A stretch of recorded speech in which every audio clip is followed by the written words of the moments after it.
जय हिंद दोस्तों। मेरा नाम आशुतोष है और आज मेरा यूट्यूब पे दूसरा वीडियो है। पहला वीडियो था, उसको ज़्यादा तो प्यार मिला नहीं क्योंकि आप तक पहुंचा नहीं होगा। अब मैं उम्मीद करता हूं कि ये ज़्यादा से ज़्यादा लोगों तक पहुंचे और थोड़ा सा व्यूज़ बढ़ाओ यार, कि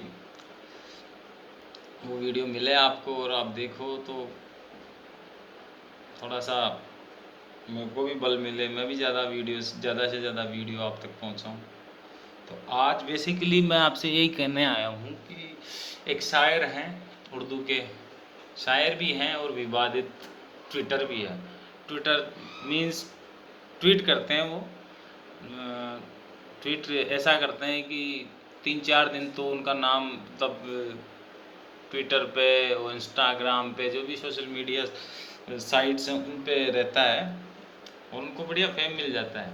तो फेम का वो फ़ायदा उठाना जानते हैं, इसीलिए ट्वीट कर देते हैं। और अब की बार ट्वीट मतलब हमेशा निशाना 100 करोड़ जनता ही बनती है, वैसे 100 करोड़ आप समझ जाओ। तो आज उन्होंने कह ही दिया, फ्लो में निकाल ही दिया कि उन्होंने कहा है कि उन्होंने बीजेपी नेता संबित पात्रा होगा है, बेसिक मुझे तो नहीं कहा लेकिन मुझे भी कहा है, 100 करोड़ में मैं भी हूँ। तो उन्होंने कहा है कि डियर संबित, मैं आपको पढ़ के दिखा देता हूँ, इतना याद नहीं है मेरे को, मैं आपको पढ़ के बता देता हूँ कि कांग्रेस की जवानी में तो आप गधे पे रहे होंगे। गधे, ग आधा ब और हे में रहे होंगे। गधे का मतलब ब्रैकेट दिया उन्होंने, गधे का मतलब आप उड़ीसा में नहीं यूपी में पूछना, क्योंकि मुनव्वर राना का जन्म यूपी में ही हुआ है। अभी लखनऊ में रहते हैं, आप चाहे जा सकते हैं वहाँ, कोई दिक्कत नहीं है। लेकिन लॉकडाउन है, अभी घर से बाहर मत निकलिए, घर पे ही रहिए, सुरक्षित रहिए। लेकिन कोरोना पर सरकार की नाकामी ने मेरी इस बात को साबित किया है कि भारत में 35 करोड़ इंसान और 100 करोड़ गधे रहते हैं। जानवर, गधे कुछ भी कर लो आप, जानवर एनिमल समझ लो आप, जो सिर्फ वोट देने के काम में आते हैं। तो मोदी को तो 100 करोड़ ने वोट दे के जिताया है, तो आप खुद डिसाइड करो, आप जज करो कि 100 करोड़ में कौन आते हैं, 35 करोड़ में कौन आते हैं। तो मेरा कहने का अर्थ यही है आपसे कि मुनव्वर राना साहब, आपका एनालिसिस थोड़ा ठीक नहीं है, क्योंकि पिछले 3 महीने से देखा जाए तो 35 करोड़ जिन्हें आप इंसान बता रहे हैं, उनका पूरा जो कच्चा चिट्टा है या पूरा उनका चाल चलन है या उनका व्यवहार है, देश के प्रति, सरकार के प्रति हमेशा असंवेदनशील रहा है। और सबको पता है कि 35 करोड़ और 100 करोड़ में से कौन जानवर है, कौन इंसान है, या कौन राष्ट्र हित में सोचता है। चाहे वो सीए ले लो, चाहे कोरोना ले लो, चाहे कुछ भी, आप पिछला इतिहास उठा के देख सकते हैं। वो अकबर के टाइम से देख सकते हैं, बाबर के टाइम से देख सकते हैं, असहिष्णु कौन था और सहिष्णु कौन है, इंटॉलरेंट कौन था, टॉलरेंट कौन है, कम्युनल कौन था, सांप्रदायिक कौन था, ये आप खुद डिसाइड कर सकते हैं। परमात्मा ने इतनी बुद्धि तो आपको दी होगी। तो मैं तो यही कहना चाहता था मुनव्वर राना साहब से कि पिछले 3 महीने से इनके व्यवहार में इतना चेंजिंग आ गया कि इनका मतलब, जैसे बोलते हैं ना, एक हिंदू फोबिया इतना बढ़ गया इनका कि ये देखते नहीं है कौन है। मोदी से द्वेष, हिंदू धर्म से इतना द्वेष हो चुका है इनके। तो उन्होंने ठान लिया है कि अब खुल के सामने आ जाए। चाहे राहत, सबसे पहले तो राहत इंदौरी, दूसरे नंबर पे ये हैं, फिर इमरान प्रतापगढ़ी है, ये 3 शायर उर्दू के ही हैं। तो इन्होंने खुल के अपनी बगावत का ऐलान कर दिया है, तो आप देख लो।